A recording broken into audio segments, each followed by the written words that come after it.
after the Chernobyl incident, it was told that life couldn't be there. You can't live there, like for, I don't know, thousands of years. They said that humans can't live there, thousands of years. And so there's a whole zone where nobody was allowed to be. And that area now has returned to nature, to the extent that a forest is where the city was. A forest is in the city. Wow. It's covered all around the buildings. It's growing up over all the buildings. There's more wildlife in Chernobyl area than anywhere else around in the Soviet Union. Even with the radiation. Well, that was the point. It was that our fear of the radiation, and nobody told them.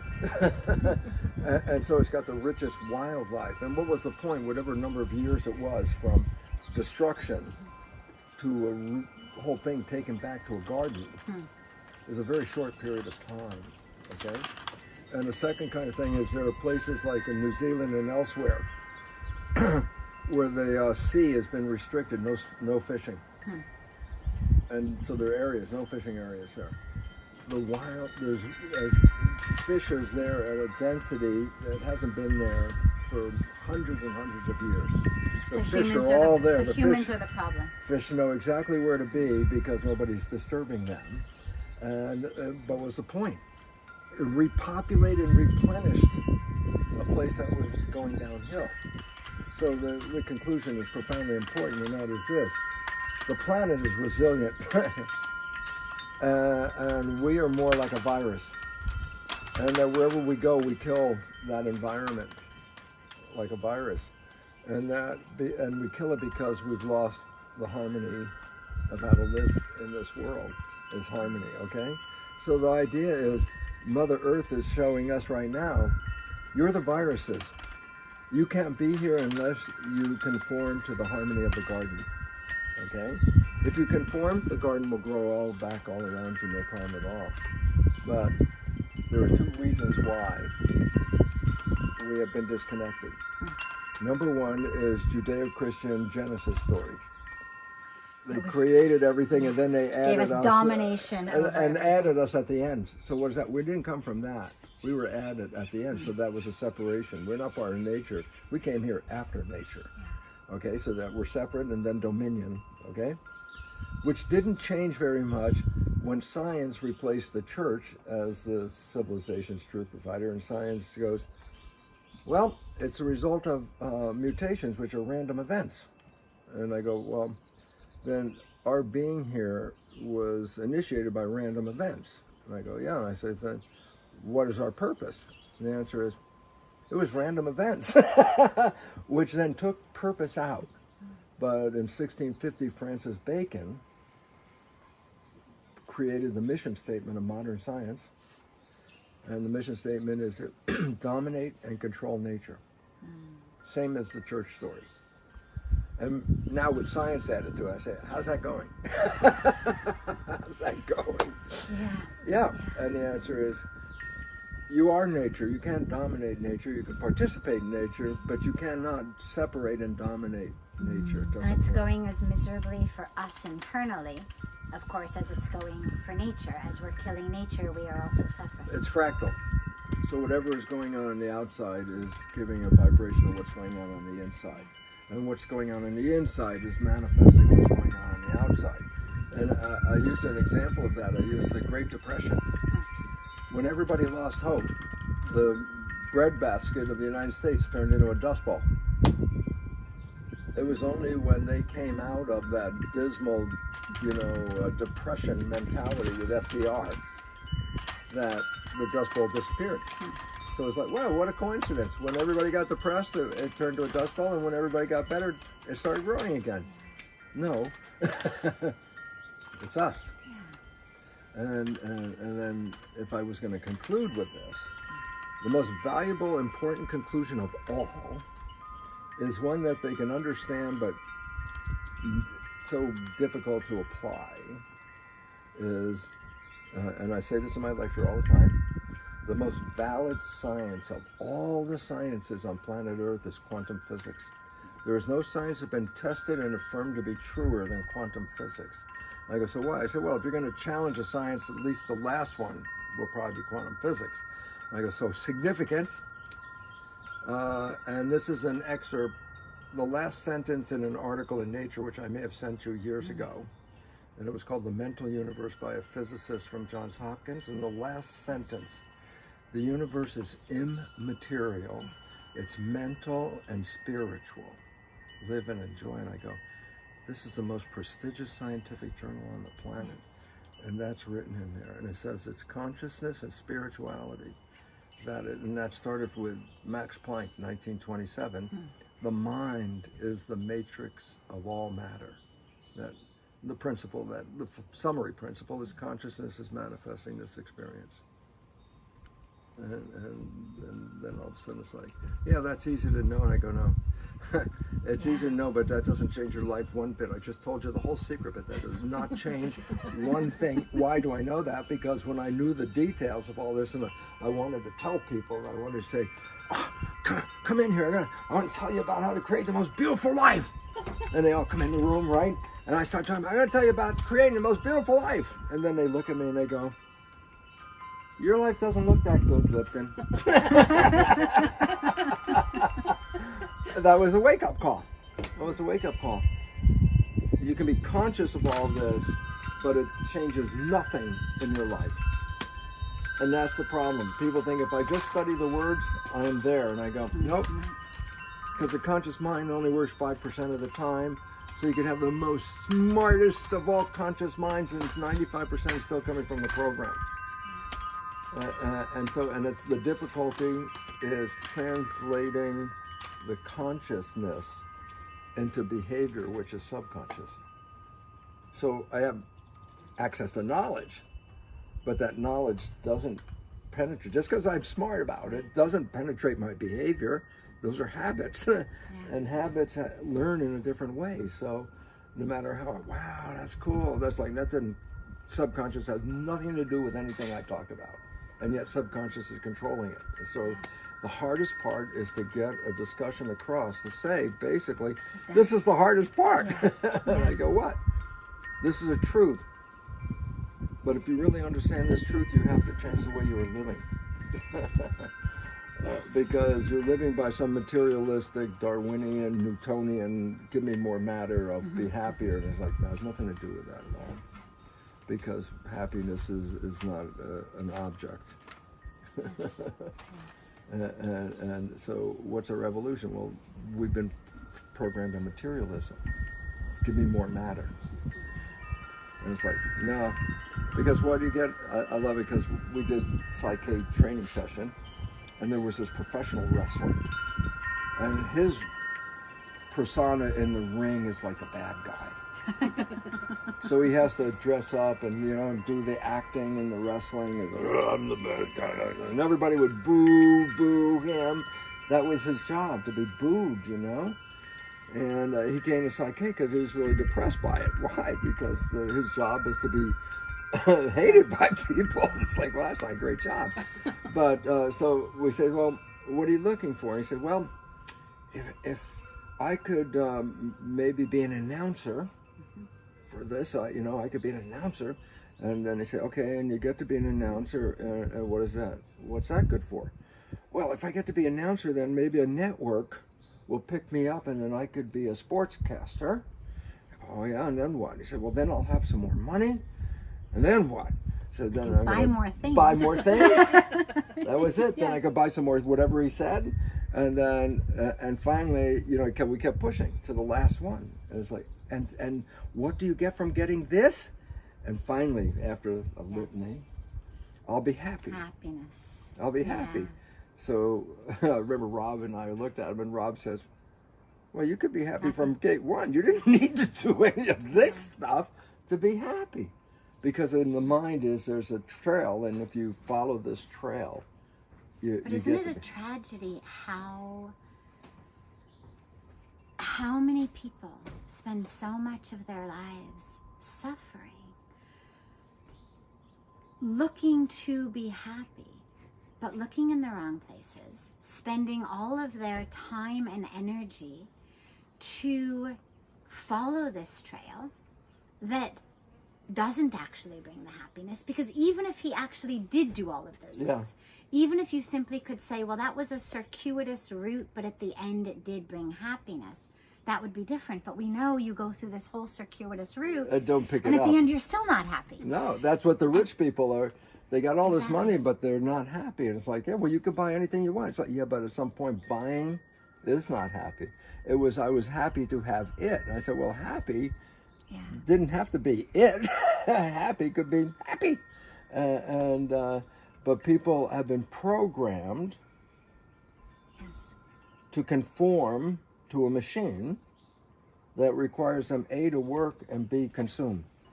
Work and consume, work and consume. And that will make this machine work like this, okay? And in terms of the environment, then, what we're seeing is that sense of consumption. Of course, everything we consume is produced somewhere. It's produced out of raw materials. And so not only do we end up tired, bankrupt, and all of, both financially and energetically, and still not happy, but we also end up buying, consuming things that are being produced in factories that are polluting the air and the water and the soil. And pillaging the resources. Exactly. With the idea that this can go on forever. And it's like, no, that's already been established that cannot go on forever. In fact, we need 2 Earths to provide the resources for today. And we don't have it, bottom line. And this becomes, this whole issue is, we have been diverted to be a programmed piece in a machine. And I loved it in the movie The Matrix. Neo asked Morpheus, what do they want, the Matrix? What do they want? And he holds up a battery. He said, to turn people into batteries. In other words, energy units to make whatever you want. To make it all work and run like that. So the Matrix is to program you to be an energy unit. So we just keep buying. And you want the inside joke that I use sometimes? We buy so much that we have to rent spaces somewhere else to store the extra stuff that we got. We have so much material, I got to rent a place to store it. But we bought it thinking it was going to make us happy. And then got put away. Exactly. And, here we are where your woods burned down last year, tragically. And I would imagine that so much of the logging is to produce more things. Mm-hmm. Well, they sure as heck cut down a lot more trees than many of us think were necessary. And then what they did is so they came up emergency, cut down the trees because they're damaged, they'll die, they'll fall over, blah, blah, blah. And interesting, they marked every tree they cut down with a green X on it. And the reason is, well, not only did they cut them down, but now they own them. So any logging with a green X belongs to the companies that cut them down. So all of a sudden, all this free wood you can't even have your own wood on your property when they mark it like They do it on people's individual property as well. So they can come onto your property, mark your trees with a green X, and then they own the trees on your property. Wow. They come and log them and load them on a big logging truck. Trucks that take them away. What a So they're tragedy. scorched on the outside, but the wood on the inside. Well, of course, I was telling Margaret earlier that one of my favorite things when you go to Muir Woods is so many of those trees, the old growth trees, are burned at the bottom. Yeah. And the whole bottom of the tree is black. In many cases, it's hollowed out.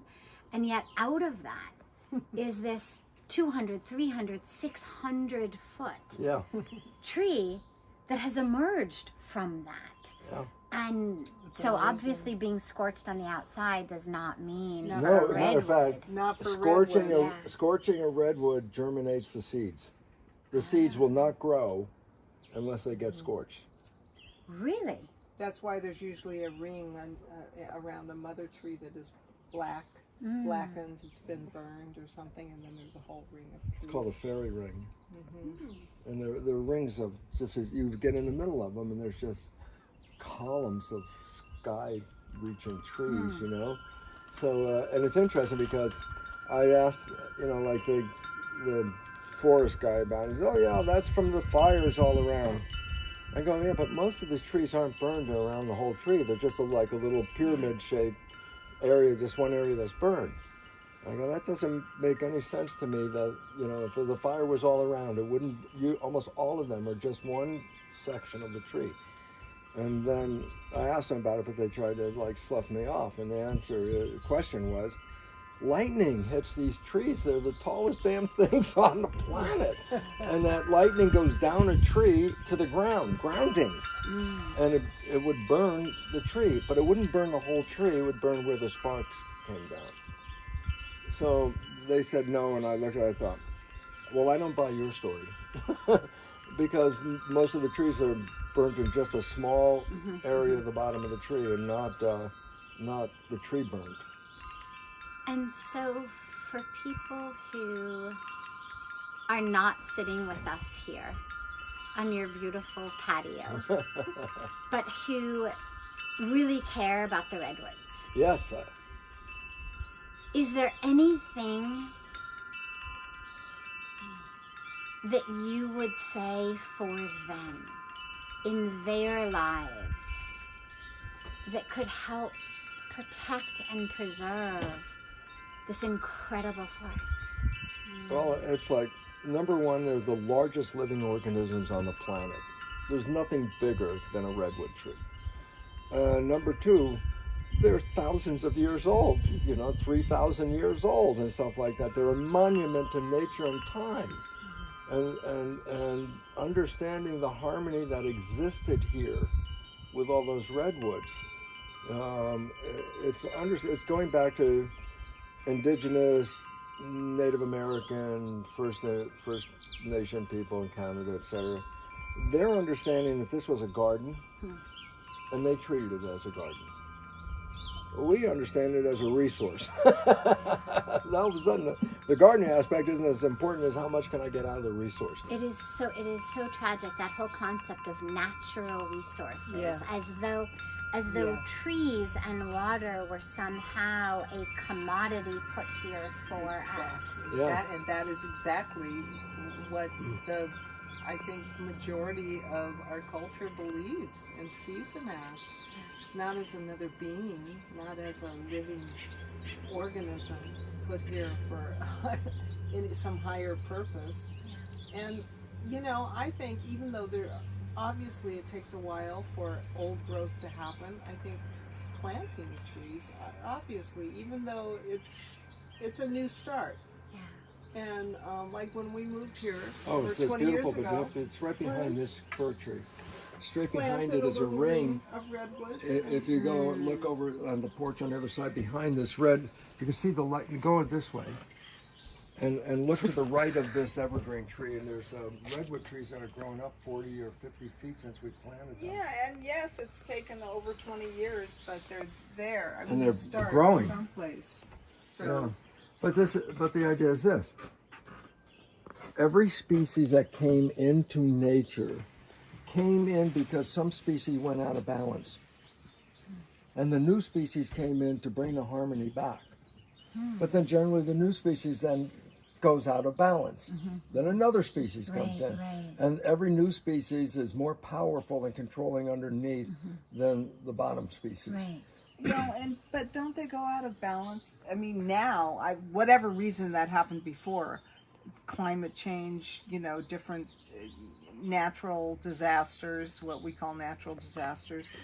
But now it's out of balance because of us. Yes. So that's what we're talking about so here the now. point is, if you want to come back into balance, then the first thing is then we have to do stop doing what the problem is. Right. Okay?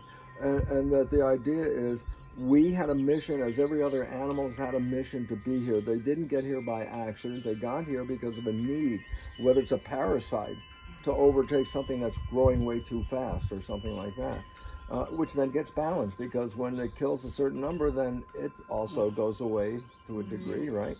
And so the point about it is the Genesis story and the Francis Bacon story, which are both to dominate and control nature, lead the vision that we are not connected to nature, that we are a separate entity, just we're here. Right. And it's like, no, that never was the reason for being here. The reason was always to bring harmony and balance. And indigenous people knew this. Of course. Anybody who lives with the earth.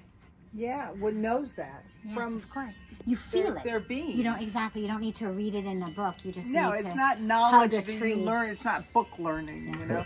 But the other way it goes out of is by us, our arrogance and thinking that we see certain things as not valuable and we want to get rid of them in the environment. We don't see how it's part of the balance. It's like bringing mongoose in to this happened in Hawaii. You know, they brought them in to handle some Snakes?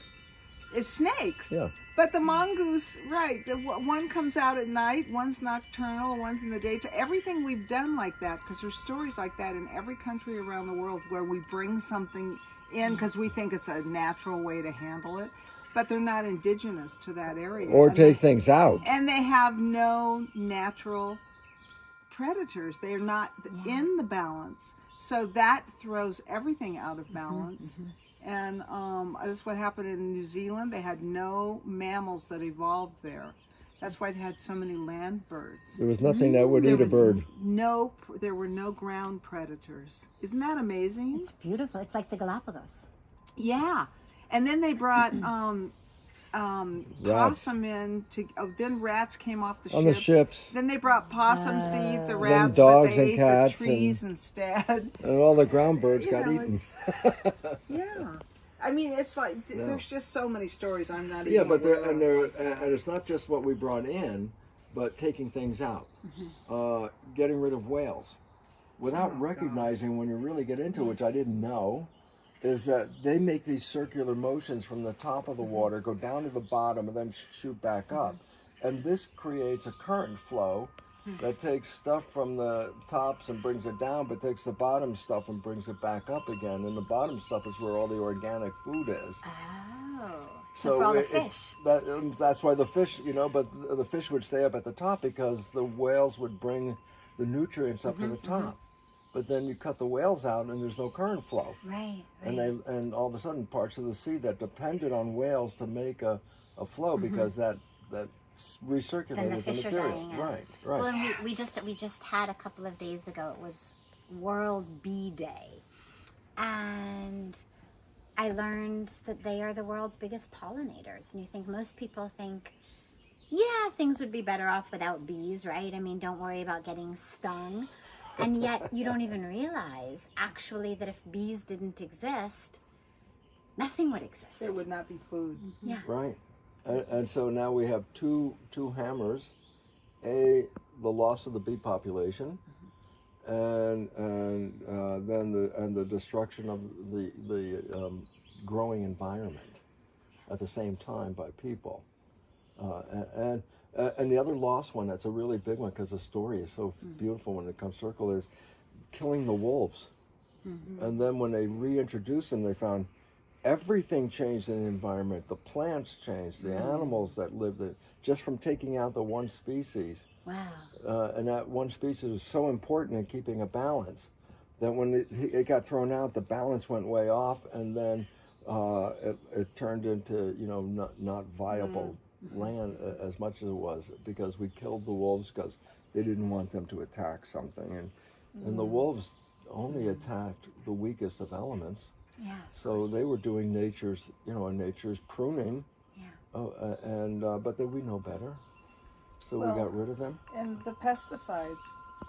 And killing. Well, that's of course. Which now instead of like the whales and like everything we're talking about, instead of learning what the value of things are, or how to work with nature by improving things so that there are good insects that come to eat those insects, we just think we'll just kill them and spray all the chemicals on the ground, Yeah. and then make the food toxic, and it seeps into the groundwater, and the groundwater is toxic, and then the rivers are toxic, and then And that people drink Roundup, from the which exactly. was And look how long it took us to figure out that spraying poison on food poisons us.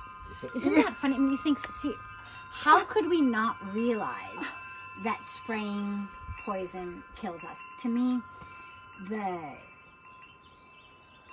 those caveats that they put on things about could cause birth defects or pregnant women should be careful. I've always thought about, well, all of us are really just big fetuses.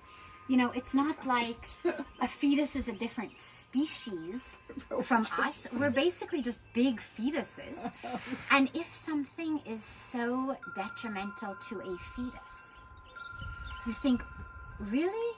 It's not going to be detrimental to us? Of course it is. Where's the connection? Yeah. I mean, and even if it's detrimental to a ladybug.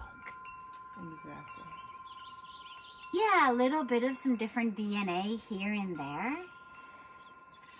But that life is the same. Right. And if you're detrimental to life, you're going to be detrimental to all of life. That's right. And the idea that it's really put into the mind of a separation. I am not nature. Well, it's well, yes, you are. Sorry, but that was wrong. And that's why planetary health and human health are hand in hand.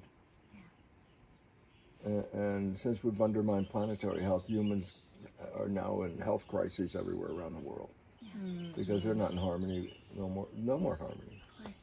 Well, the idea that without clean water and clean soil and clean air, we could possibly be healthy at all is just ridiculously tragic, or tragically ridiculous.